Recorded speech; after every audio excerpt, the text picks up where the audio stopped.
दोस्तों, मैं हूं अख्तर खान और आप देख रहे हैं सीबीसी न्यूज राजस्थान का उदयपुर पोस्ट।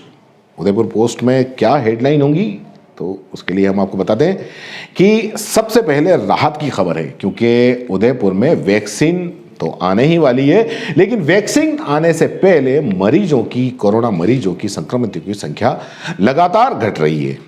और इसके साथ ही उदयपुर में वैक्सीन की तैयारी जो आने वाली है, लगने वाली है, उसकी तैयारियां भी काफ़ी जोर शोर से शुरू हो गई हैं। लूट की योजना बना रहे आतंक गैंग के 6 सदस्य गिरफ्तार हुए हैं और 9 महीने के बाद भक्तों ने किया भगवान का दीदार, यानी कि महाकालेश्वर मंदिर के शुरू हुए दर्शन। और झीलों का शहर अब बर्ड फ्लू के खतरे से फिलहाल सुरक्षित है। और अब विस्तार में बात करेंगे खबरों को लेकर। तो लेक सिटी उदयपुर में 2021 की शुरुआत के साथ ही कोरोना संक्रमण पर अंकुश लगने लगा है। नए साल की शुरुआत के साथ ही संक्रमित मरीजों की संख्या में कमी के साथ मरीजों की मौत का आंकड़ा भी कम होने लगा है। बीते 10 दिनों में की अगर बात करें तो उदयपुर में कोरोना वायरस से ग्रसित 223 नए मरीज सामने आए। वहीं सिर्फ एक संक्रमित मरीज की मौत हुई है, जबकि इससे पूर्व उदयपुर में रोज 50 की औसत से संक्रमित मरीज सामने आ रहे थे। लेकिन साल 2021 के साथ ही उदयपुर में मरीजों की औसत संख्या घटकर 22 पर पहुंच गई है। 11,083 मरीजों ने कोरोना से जंग जीत ली है। जी हां, उदयपुर में कोरोना वायरस संक्रमित मरीजों की कुल संख्या 11,597 के आंकड़े पर पहुंच गई है। इनमें से अब तक 11,083 यानी कि 95% मरीज स्वस्थ होकर अपने घर लौट चुके हैं। वहीं अब तक 113 यानी कि 0.97% संक्रमित मरीजों की कोरोना से मौत हो चुकी है। ऐसे में अब उदयपुर में कोरोना वायरस के 401 यानी कि 3% केस ही एक्टिव हैं, जिसमें 187 होम आइसोलेट हैं। वहीं अब उदयपुर में संक्रमित मरीजों की संख्या में भी कमी आ रही है, लगातार कमी आ रही है। सोमवार को उदयपुर के पिछले 6 महीनों में सबसे कम संक्रमित मरीज सामने आए, जिनकी संख्या सिर्फ 11 थी, जिसमें 7 उदयपुर की शहरी और 4 उदयपुर के ग्रामीण इलाकों के रहने वाले थे। उदयपुर में अब जो कोरोना वैक्सीन चली है वो आने वाली है और उसको लगने की तैयारियां भी शुरू हुई है। एक और जहां उदयपुर में कोरोना वायरस के संक्रमित मरीजों की संख्या दिनों दिन घट रही है, तो दूसरी तरफ उदयपुर में वैक्सीन की तैयारी भी जोर पकड़ने लगी है। लेक सिटी में 16 जनवरी से कोरोना वैक्सीन शुरू हो जाएगा लगभग, जो पूरे देश के साथ ही शुरू होगा। ऐसे में जिला प्रशासन द्वारा मंगलवार को फिर ड्राई रन भी रखा जाएगा, ताकि वैक्सीनेशन होने पर किसी भी तरह की कोई चूक और कोई गुंजाइश न रहे।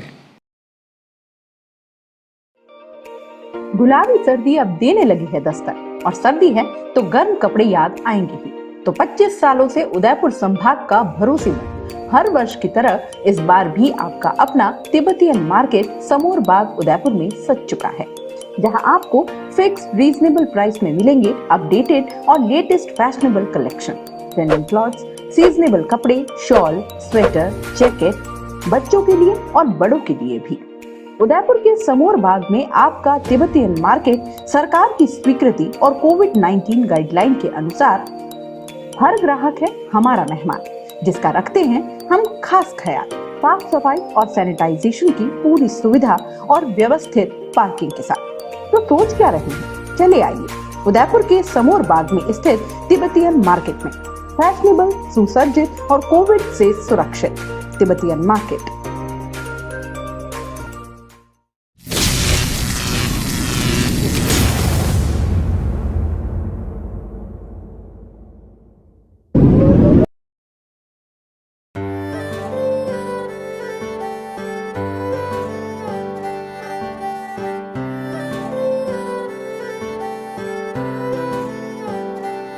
मारे आंगणे की तू है लाडली, मारे बगिया की तू है एक कली।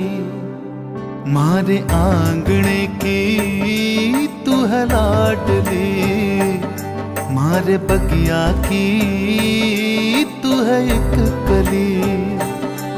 जद छोड़ के तू जाएगी हमें लाडो, याद तेरी घनी आएगी।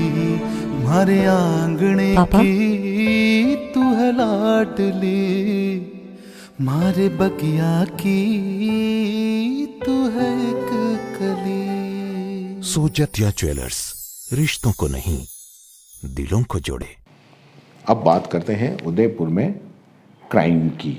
लूट की योजना बना रहे थे और 6 सदस्य आतंक गैंग के 6 सदस्य गिरफ्तार हुए। उदयपुर पुलिस ने बड़ी कार्रवाई को अंजाम देते हुए आतंक गैंग के 6 सदस्यों को गिरफ्तार किया। उदयपुर की गोवर्धन विलास थाना पुलिस की मुखबिरी की सूचना पर ये सूचना मिली थी और जोगी तालाब के पास कुछ युवक लूट की योजना बना रहे थे, जिस पर पुलिस की टीम मौके पर पहुंची और युवकों को हिरासत में लेकर पूछताछ की, जिसमें उन्होंने लूट की योजना बनाने की बात कबूल करते हुए पूर्व में 8 वारदातों को अंजाम देने की बात कबूली। पुलिस ने आरोपियों के पास से एस्कोडा, चाकू, तलवार, सरिया, लोहे की पाइप आदि कई चीजें बरामद की।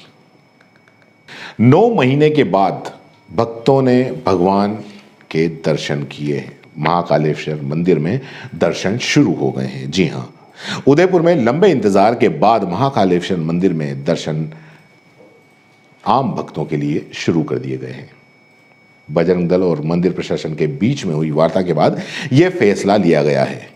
बजरंग दल के पदाधिकारियों ने कहा कि महाकालेश्वर मंदिर खोलने की चेतावनी भी उन्होंने दी थी। ऐसे में सोमवार शाम तक बड़ी संख्या में बजरंग दल के कार्यकर्ता महाकालेश्वर मंदिर पहुंचे। इस दौरान हल्के विरोध के बाद मंदिर प्रशासन द्वारा बजरंग दल के पदाधिकारियों की मांग मान ली गई और दर्शन खोल दिए गए। बाद में 22 मार्च से महाकालेश्वर मंदिर के दर्शन आम भक्तों के लिए बंद किए गए थे। इसके बाद भारत सरकार द्वारा अनलॉकडाउन शुरू हो गया, जिसके बाद में प्रवेश के लिए सभी मंदिरों भक्तों के लिए खोल दिया गया था।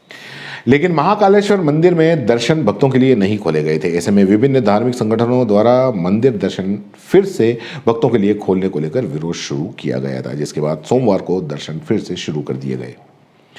अब बात करेंगे उदयपुर में बर्ड फ्लू के खतरे की, कि उदयपुर में बर्ड फ्लू का खतरा है या नहीं। वैसे जो उदयपुर के जो पक्षी विशेषज्ञ हैं, उन्होंने सर्वे में कहा कि उदयपुर में बर्ड फ्लू का खतरा फिलहाल नहीं है। प्रदेश में फैल रहे बर्ड फ्लू को लेकर उदयपुर में पक्षी विशेषज्ञों और पर्यावरण प्रेमियों द्वारा जलाशय का विभिन्न निरीक्षण किया गया था। पर्यावरण वैज्ञानिक डॉक्टर सतीश शर्मा के नेतृत्व में वरिष्ठ पक्षी विशेषज्ञ प्रदीप सुखवाल, पर्यावरण प्रेमी चमन सिंह के दल ने विभिन्न जलाशयों का निरीक्षण किया और इस दौरान वल्लभनगर, मंगलवाड़, मेनार, बड़गांव सहित कई अन्य इलाकों का सर्वे किया गया। सर्वे दल के अनुसार वर्तमान में ये जलाशय और स्थान बर्ड फ्लू के खतरे से बाहर हैं। सर्वे दल का नेतृत्व कर रहे थे डॉक्टर सतीश शर्मा। उन्होंने बताया कि इन सभी स्थानों पर अभी कोई भी पक्षी बीमार या मृत नहीं पाया गया। ऐसे में झीलों का शहर उदयपुर में पक्षी अभी बर्ड फ्लू की चपेट में नहीं आए हैं। डॉक्टर शर्मा ने कहा कि प्रदेश में लगातार कई जिले बर्ड फ्लू की चपेट में आ रहे हैं, लेकिन झीलों के शहर में अब इसका खतरा नहीं पहुंचा है। ऐसे में हमें और अधिक सावधान और सजग रहने की ज़रूरत है, ताकि पक्षियों की बीमारी झीलों के शहर में दस्तक ना दे सके। इस दौरान पर्यावरण प्रेमियों ने ग्रामीणों से भी संवाद करके उन्हें बर्ड फ्लू की जानकारी दी। साथ ही किसी भी पक्षी के बीमार और मृत होने पर पक्षी विशेषज्ञों और वन विभाग को सूचना देने की अपील भी की है। तो ये था आज का उदयपुर पोस्ट। जय हिंद, जय भारत। सीबीसी न्यूज राजस्थान की यह खबर आपको कैसी लगी, नीचे कमेंट करके जरूर बताएं। अगर आप YouTube पर देख रहे हैं तो सीबीसी न्यूज का चैनल सब्सक्राइब करिए, पास में दिख रहे बेल आइकन को भी दबाइए, ताकि जब भी हम आपके लिए कोई खबर, कोई जानकारी लेकर आए तो सबसे पहले आपके पास नोटिफिकेशन पहुंचे। अगर आप Facebook पर देख रहे हैं तो सीबीसी न्यूज का पेज लाइक करिए। अगर आप Instagram पर देख रहे हैं तो आप हमें फॉलो कर सकते हैं।